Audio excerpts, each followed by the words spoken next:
Pedrosa, como é que tá o departamento médico do Vasco? Porque ainda tem esse problema, né, Pedrosa? Mas não tá tão ruim assim, não. O Adson tá voltando de lesão, depois do desconforto que o deixou fora da partida contra o Flamengo. O Praxedes teve um desconforto na coxa, então é difícil que ele fique à disposição. Tem que lembrar também que o João Vitor foi expulso. Então há uma grande chance aí, uma possibilidade do Medel voltar ao time do Vasco da Gama, até por conta dessa situação que eu falei aqui. Nossa, mas eu queria saber pra quem isso é um problema, né? Isso é zero problema. Isso é zero problema. Muito pelo contrário. É muito mais porque foi o que eu falei aqui. Você tem um João Vitor que foi expulso, e aí você perde um jogador do sistema que ele vinha utilizando. Eu não sei se ele vai mudar o sistema para essa partida, até porque ele trabalha no sistema 4-3-3 também. Mas se tratando da ideia dele de que é melhor ter mais gente na zaga, que ele falou que colocou 3 zagueiros para justamente ter mais gente na última linha, não tem por que ele mudar o sistema do Vasco da Gama, então o Medel poderia voltar aí a esse time titular, até porque você tem o Rojas ali, que está abaixo do Medel nesse sentido, então não vejo o problema do Medel jogar, muito pelo contrário. Uma partida importante contra um grande adversário, uma das melhores equipes da América do Sul, e que o Álvaro Pacheco conhece muito bem o Abel Ferreira, né? Eles são amigos de longa data, sabem como o outro joga, mas para mim falta esse entendimento. Espero que ele tenha esse entendimento de que o Vasco primeiro tem que começar a não perder antes de querer bater de frente com essas grandes equipes. E a gente estava falando isso aqui na outra semana, né, Vene, em relação ao Medel. É claro que não tem como a gente falar sobre o que já passou, e o se não joga futebol, se. Mas a gente entende que a energia de um cara de uma defensiva, da área defensiva, que é o caso do Medel, tendo essa energia, esse jeito aguerrido e o entendimento do que é aquele clássico, isso é até uma gasolina a mais, né? A gente entende que talvez, se o Medel tivesse em campo, o destino dessa partida, não estou falando em vitória ou derrota, estou falando no 6-1, poderia ser diferente. A gente entende que a energia do Medel nesses momentos, ela é muito importante, e foi muito importante, sobretudo no ano passado, quando o Vasco escapou do rebaixamento. O Medel tem uma característica que eu gosto muito quando o atleta possui isso, que é não gostar de perder de forma alguma. Eu também. Ao menos demonstrar isso. E eu tenho certeza que o espírito dele, desse jeito, diante do Flamengo, por exemplo, iria ajudar de alguma forma, iria vibrar outros atletas. Óbvio, foi o que você falou, o sino entra em campo, isso não quer dizer que o Flamengo não ganharia de 6-1 se o Medel estivesse em campo. O ponto é, o Medel pelo menos ele demonstra satisfação quando o time está sendo goleado, quando o time está perdendo. É um estilo de jogador que eu gosto bastante, inclusive não é só estilo não, acho que pro esquema que o Álvaro Pacheco utilizou contra o Flamengo, ele seria uma boa opção. Eu lamento muito em ver o Medel perdendo espaço da forma que ele vem perdendo. Na minha opinião, e eu concordo com o Pedrosa que ele mencionou aqui na última semana, ele está sendo fritado no Vasco da Gama. Independentemente do motivo, você não gosta ou não do atleta, você não gosta do dia a dia dele, mas o que estão fazendo com ele eu não acho correto. Tal como fizeram com o David. Cara, o que fizeram com o David é um absurdo. Se eu sou o David, eu ia ficar revoltado.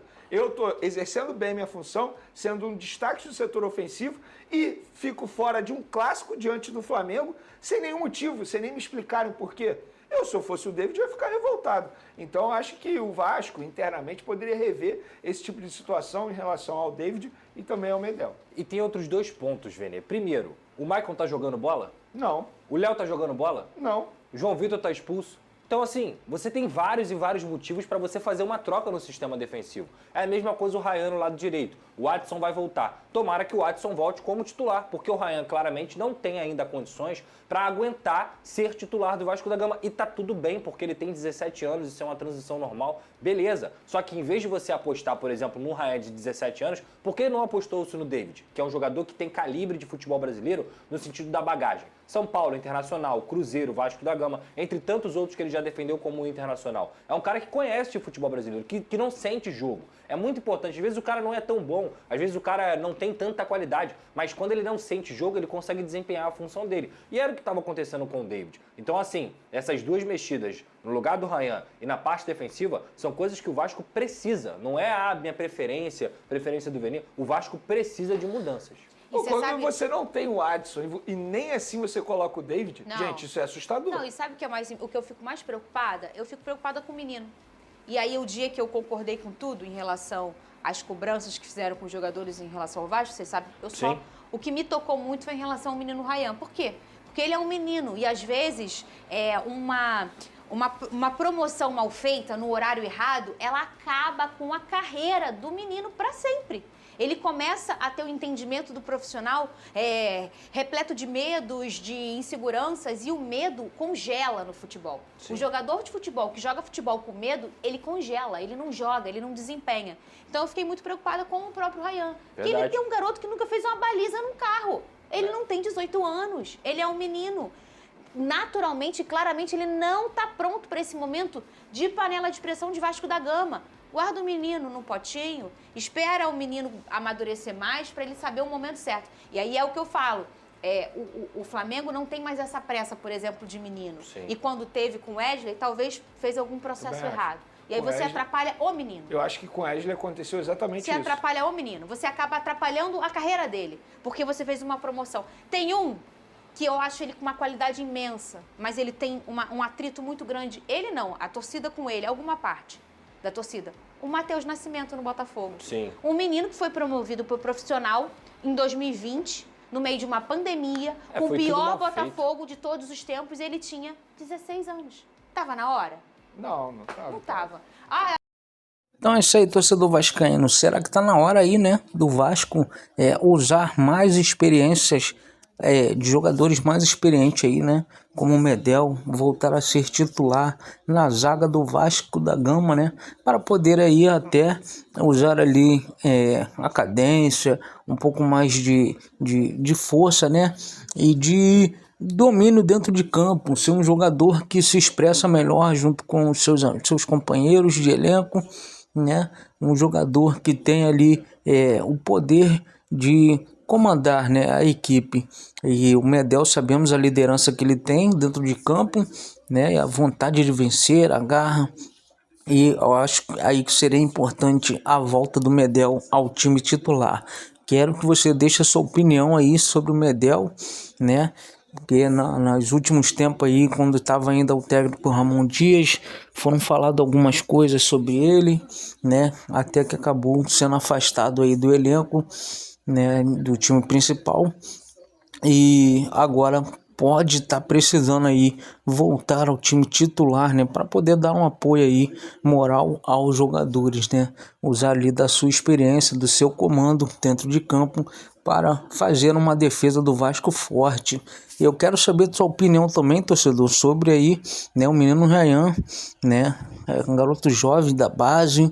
Se esse momento que o Vasco vive aí de incertezas, de dificuldades dentro de campo para conseguir a vitória, né, de resultados, boa campanha, se isso aí pesa não só nesse menino da base, como em outros também, né? Subiram alguns outros jogadores. O Vasco tem um aproveitamento um pouco melhor com seus garotos da base, né? Se esse momento de dificuldade atrapalha, até que ponto atrapalha, né? Principalmente aí o Vasco nos últimos anos sofrendo, brigando para não cair, né? O quanto isso aí prejudica o clube até para fazer vendas futuras, né, desses jogadores. Eu acho que dificulta demais você pegar aí um jogador que tem uma promessa de um bom futebol e ele acabar sendo queimado no meio da fogueira aí com campanhas ruins, né, durante o Campeonato Brasileiro, Campeonato Estadual, né, um jogador sendo muito cobrado pelo torcedor, pela a capacidade que sabemos que tem, né, de entregar um pouco melhor um futebol mais apresentável e acabar não entregando isso dentro de campo, o clube sofrer derrotas humilhantes, né, e isso é muito triste, muito chato aí, deixa a gente aí de cabeça quente demais. Então peço que deixe a sua opinião sobre essas coisas aí, sobre o palpite aí entre Vasco e Palmeiras, né? Como será que deve ser essa partida aí? Mais um confronto dificílimo aí para o nosso Vascão da Gama. Deixa aí seu palpite nos comentários, se inscreva no canal, ative as notificações e deixa aquele like aí para estar fortalecendo o nosso trabalho. Valeu?